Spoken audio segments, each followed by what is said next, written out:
Mr. Breedlove.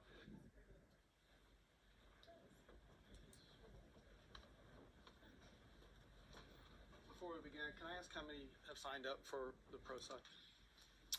1, 2, 3, 4, 5, 6, 8. Thank you.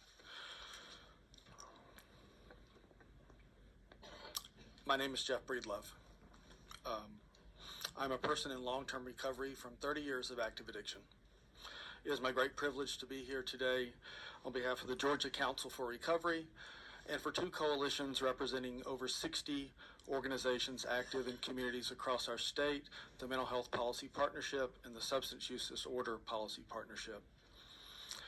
I say many times behind this podium that I worked for the State Senate for 7 years. And today is one of the days that I'm very proud to say that. I want to begin by saying thank you. First and foremost to the chairman, and then to the senator from the 32nd in particular and the 17th in particular, who have worked tirelessly in a positive way, seeking positive solutions to very serious problems. And we've met with most of the members on this committee, and we thank each of you for your time. This bill is not just needed, it is essential to save lives.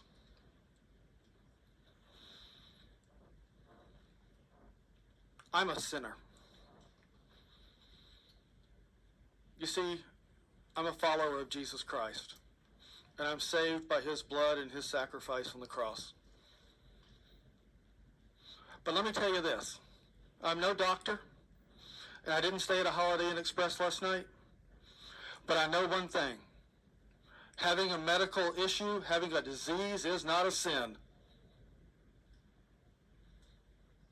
There are some 24 million people in the United States, some 800,000 in communities across Georgia, who have been blessed to be survivors of what someone just said was mistakes.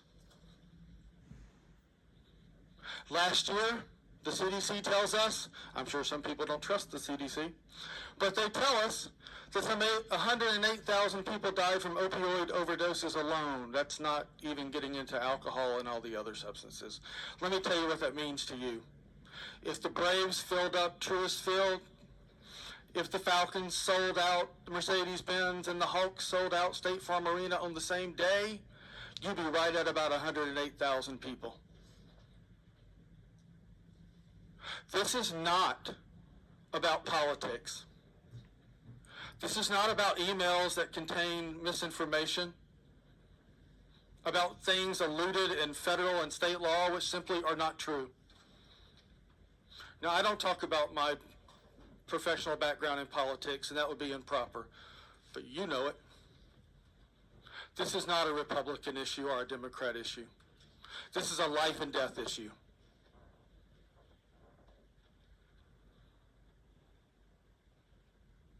You've gotten the emails.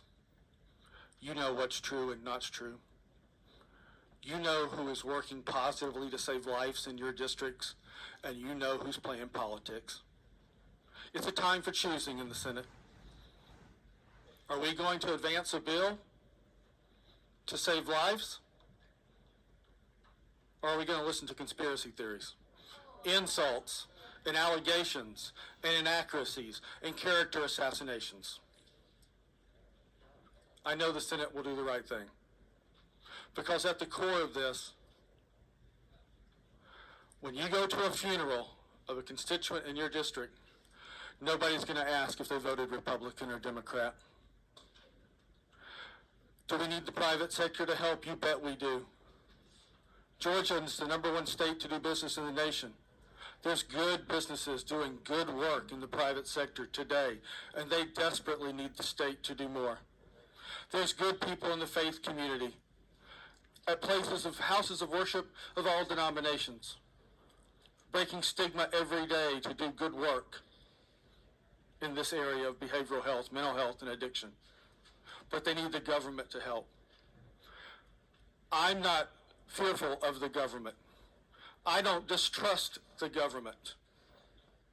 And the people that I represent today, the survivors of this disease, we beg you for your help. We thank you for your help. We ask you to do more. We're taxpayers too. We like our civil liberties too. We like our constitutional rights. We love our families and are loved by our families.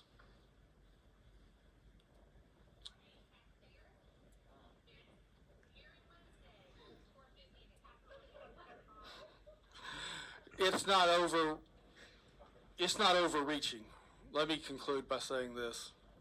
House Bill 520 is not overreaching. It's pro-family, it's pro-faith, it's pro-peer, it's pro-medicine, it's pro-law enforcement, and it's pro-Georgia. And on behalf of my brothers and sisters and our families, I beg you to do the right thing for the people of Georgia. Thank you. Thank you, Mr.